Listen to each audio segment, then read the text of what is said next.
नमस्कार। अभी आप सब के मन में सबसे बड़ा सवाल यही रहता होगा कि आखिर इस चाइनीज वायरस से भारत कैसे उबरेगा। क्या चाइनीज वायरस का जो कहर है, जिसका कोई अभी आदि अंत नहीं दिख रहा है, आदि बताने को तैयार नहीं है चीन, और अंत अभी पता नहीं चल रहा है कि आखिर कितना समय लगेगा, कैसे हम इससे उबर पाएंगे, कब तक स्थितियां सामान्य होंगी।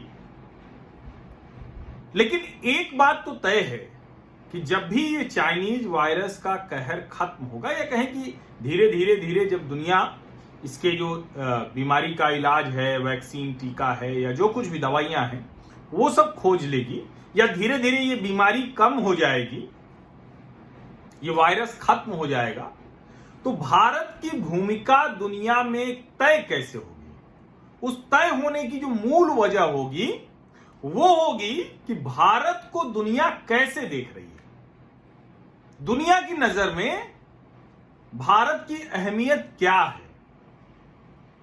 और कम से कम अगर हम कहें कि आर्थिक तौर पर दुनिया कैसे यहां निवेश कर रही है, दुनिया की बड़ी बड़ी कंपनियां कैसे यहां आ रही हैं, दुनिया के देश भारत और चीन के बीच सीमा विवाद में कैसे खड़े रहे, दुनिया के देशों से कैसे आर्थिक प्रस्ताव आ रहे हैं, उन सब को अगर हम देखें तो बिना किसी संदेह के ये कह सकते हैं कि दुनिया चीन की तानाशाही नीतियों के खिलाफ लोकतांत्रिक भारत को वरीयता दे रही है। और आज यूरोपीय यूनियन के देशों के साथ भारत की जो बैठक थी, 15वीं जो बैठक थी भारत और यूरोपीय यूनियन के बीच की, उससे ये और ज्यादा तय हो गया, उससे ये पक्का हो गया कि भारत को किस तरह से दुनिया देख रही है। और आज ये बैठक थी, उस बैठक से पहले जिसको कहते हैं कि गुडविल जेस्चर के तौर पर एक ऐसा समझौता हुआ दोनों देशों के बीच में, दोनों देश में कह रहा हूं, हालांकि यूरोपीय यूनियन में तो बहुत देश हैं, भारत और यूरोपीय यूनियन के बीच में 13 सालों से चला आ रहा गतिरोध खत्म हुआ और नागरिक परमाणु सहयोग समझौता हो गया। कब? कल। और ये जो नागरिक परमाणु सहयोग समझौता है, जो 14 जुलाई 2020 को हुआ, यानी 15 जुलाई की जो 15वीं बैठक है उससे ठीक पहले, जिसमें प्रधानमंत्री नरेंद्र मोदी और यूरोपीय यूनियन के प्रेसिडेंट और यूरोपीय कमीशन के जो प्रेसिडेंट हैं उनके साथ, उसको 2007 में उसकी योजना बनी थी, 2009 में उसे हो जाना था, लेकिन सहमति बनते 2020 आ गया। अब दोनों देश शांतिपूर्ण तरीके से परमाणु ऊर्जा का इस्तेमाल करने में एक दूसरे की मदद करेंगे। और यह बड़ा महत्वपूर्ण है क्योंकि सिविल न्यूक्लियर कोऑपरेशन एग्रीमेंट यूरोपीय यूनियन के साथ होना कई मायने में बड़ा महत्वपूर्ण है। और सिर्फ यही नहीं हुआ कि यह एक समझौता हो गया है, भारत की सीबीआई और यूरोप के यूरोपोल, उनके बीच में एक सहयोग का समझौता हुआ है, जिसमें संगठित अपराध और आतंकवाद के खिलाफ ये दोनों एजेंसियां एक दूसरे से कोऑपरेट करेंगी। यह भी बड़ा महत्वपूर्ण है। और भारत और जो प्रधानमंत्री नरेंद्र मोदी ने कहा कि भारत और यूरोपीय यूनियन के बीच जो संबंध है उसको मजबूत करने के लिए हम प्रतिबद्ध हैं, और पूरा जो काम करेंगे, जो एजेंडा एक्शन प्लान होगा, वो एक टाइमलाइन के तहत होगा, तय समय सीमा में उसको हम पूरा करेंगे। और प्रधानमंत्री ने कहा है, जो मूल बात कही, जिसपे चीन कहीं ठहरता नहीं है, मैं जितने शब्द बोलूंगा अगर एक भी इसमें से चीन एक के भी पैमाने पर खरा उतर जाए तो शायद दुनिया में चीन के विकल्प के तौर पर भारत को नहीं देखा जाता। प्रधानमंत्री ने कहा, भारत और यूरोपीय यूनियन के देशों में साझा क्या है? लोकतंत्र, अनेकता, जिसको हम बार बार कहते हैं अनेकता में एकता, समावेशी, इंक्लूसिव, स्वतंत्रता, फ्रीडम, ट्रांसपेरेंसी, पारदर्शिता, और हमारा जो समाज है वो बहुपक्षीय समाज है। ये चीन में इनमें से कुछ भी नहीं है। वो क्रूर तानाशाह निर्दयी शासकों का चाइनीज कम्युनिस्ट पार्टी का एक अड्डा है, जहां चीनी नागरिक भी घुटन महसूस कर रहे हैं। उनके लिए सांस लेना मुश्किल हो जा रहा है। वहां स्वतंत्रता नाम की चीज नहीं। और यूरोपीय देश बहुत इस मामले में तो बहुत ज्यादा, वो फ्रीडम के मामले में बहुत, वो सोसाइटी बहुत एडवांस है। और उनको ये लगता है कि भारत ही वो देश है जिसके साथ हम बेहतर तरीके से आगे बढ़ सकते हैं। एक समय में उन्होंने चीन के साथ खूब कारोबार किया और इसीलिए 68 बिलियन डॉलर से ज्यादा का ट्रेड डिफिसिट यूरोपीय यूनियन का हो गया वहां, जैसे भारत का करीब 60-65 बिलियन डॉलर हो गया है। यह बड़ा महत्वपूर्ण है कि यूरोपीय यूनियन के देश अब चीन से कह रहे हैं कि भाई अब ये नहीं चलने वाला है। और इसीलिए अभी जो यूरोपीय यूनियन और चीन के बीच में शी जिनपिंग और ली केकियांग यानी राष्ट्रपति प्रधानमंत्री दोनों थे, और इधर से यूरोपीय यूनियन के जो प्रेसिडेंट और यूरोपीय कमीशन की प्रेसिडेंट थी वो थे, उसमें सहमति नहीं बन पाई। एक भी मुद्दे पर कोई प्रॉपर कॉन्क्रीट एक्शन प्लान आया ही नहीं। लेकिन जब भारत के साथ बातचीत होती है तो निवेश, और कहते हैं कि पूरी दुनिया की आर्थिक पुनर्संरचना के लिए भारत और यूरोपीय यूनियन काम करेगा। मानव केंद्रित विश्व के लिए, मानव केंद्रित विश्व समाज बनाने में भारत और यूरोपीय यूनियन की महत्वपूर्ण भूमिका हो सकती है, प्रधानमंत्री ने कहा। और वही वहां की जो यूरोपीय यूनियन की यूरोपीय कमीशन की प्रेसिडेंट है, उन्होंने भी वही कहा। और इसीलिए जो हम लोग बार बार कहते हैं कि आखिर दुनिया कैसे देख रही है, तो दुनिया भारत को चीन के एक बेहतर विकल्प के तौर पर देख रही है। लोकतंत्र हमारी ताकत है, अनेकता हमारी ताकत है, पारदर्शिता हमारी ताकत है।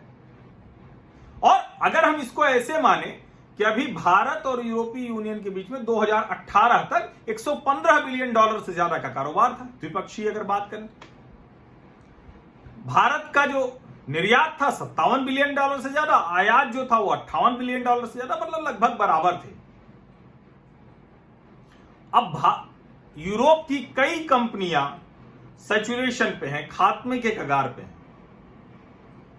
और भारत के लिए इस वक्त assemble in India, make in India में बड़ी अपॉर्चुनिटी उनको मिल सकती है। अगर भारत और यूरोपीय यूनियन सिर्फ चीन के हिस्से वाला कारोबार आपस में बांटने पर सहमत हो जाएं, तो सीधे सीधे 150 बिलियन डॉलर का वार्षिक कारोबार दोनों देश एक दूसरे के साथ कर सकते हैं। और चूंकि दोनों देशों के बीच में व्यापार घाटा कोई बहुत नहीं है, एक देश और एक देशों का समूह के बीच में, तो इसलिए यह भी देखा जा सकता है कैसे दोनों संतुलन बनाते हुए अपना और दूसरे का लाभ कर सकते हैं।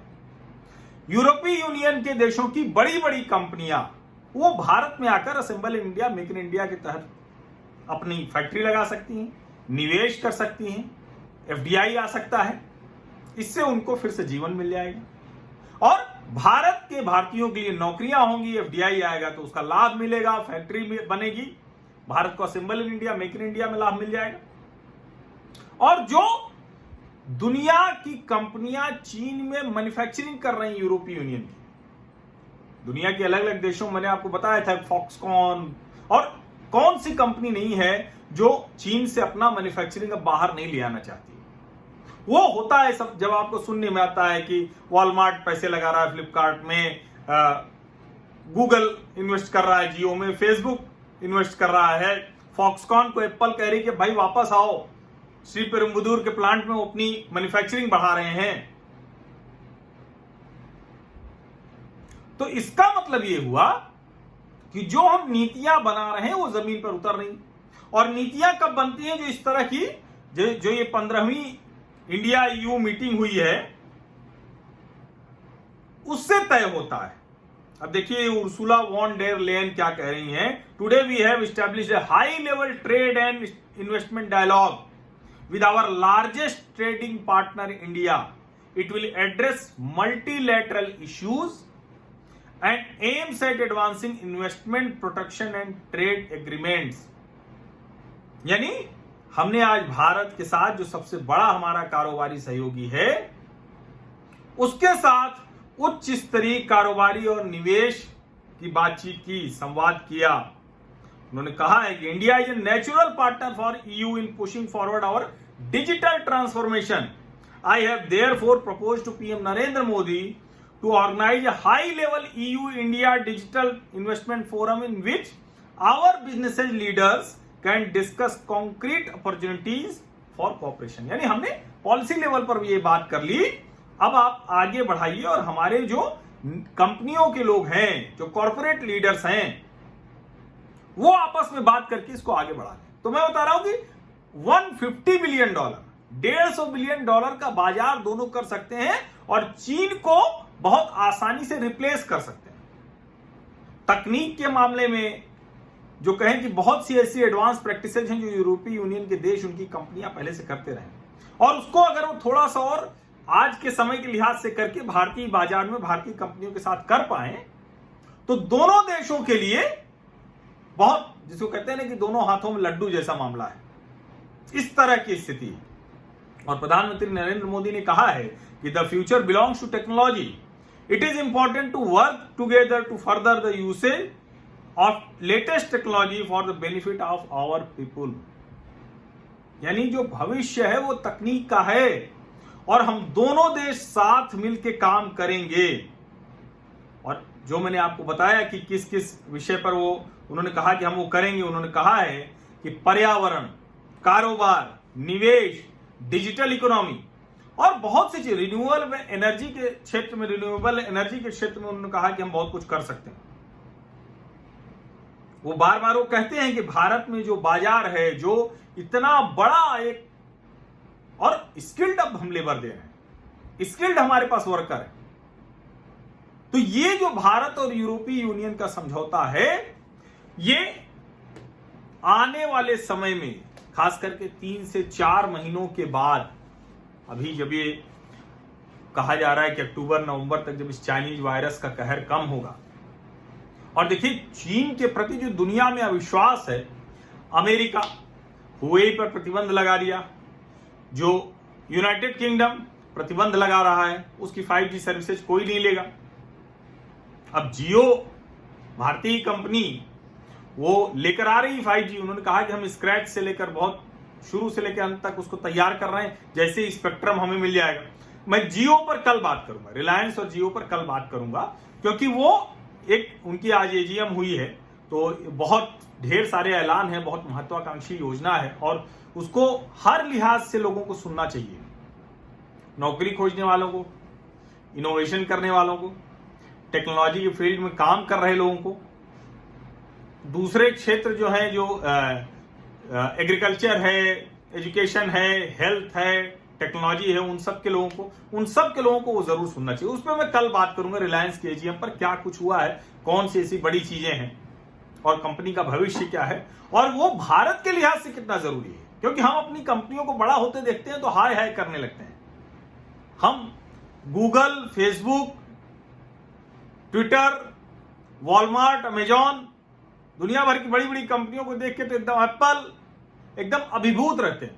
हमारे देश की कंपनी बड़ी होती है तो हम भारतीय हाय हाय करने लगते हैं. हाय हाय मत कीजिए, मौका देखिए. और ये रिलायंस दुनिया में इतिहास रचने जा रही है. भारत की सदी होगी तो भारत की कंपनियों को भी बड़ा होना पड़ेगा. ऐसा नहीं होगा कि विदेशी कंपनियां आएंगी और वो बड़ी होती जाएंगी और भारत बड़ा हो जाएगा. ऐसा नहीं होगा.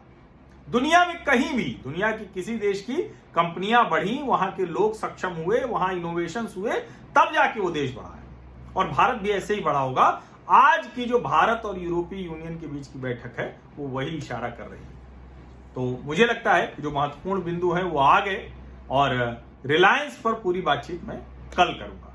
बहुत बहुत धन्यवाद आप सभी लोगों का. इस तरह की चर्चा में आप लोग जुड़ते हैं, वरना अभी जिस तरह की मारामारी है, जितना राजनीतिक घटनाक्रम, जितना एक जिसको कहते हैं भड़काऊ बातचीत करना, इसी सब पे तो सारे यूट्यूब चैनल चल रहे हैं. लेकिन इस तरह की बातचीत सुनने भी आप लोग आते हैं, तो इसके लिए आप लोगों का बहुत बहुत धन्यवाद. जिन लोगों ने नियमित तौर पर मुझे आर्थिक सहयोग करना शुरू किया है उनका भी बहुत बहुत धन्यवाद. और आप लोगों से मैं एक बात जरूर कहूंगा कि आप मेरी ताकत बनिए, मेरे सामाजिक परिवार को बड़ा कीजिए.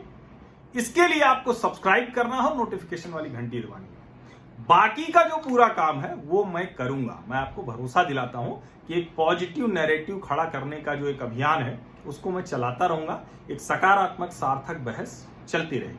आपको ठीक लगे तो ये पूरा वीडियो बढ़ाइए, नहीं ठीक लगता है तो इसकी जो भी बात आप ठीक लगती है उसको वीडियो में, उसको अपनी बातचीत में, टेक्स्ट में, जहां चाहे उसको उपयोग कर सकते हैं।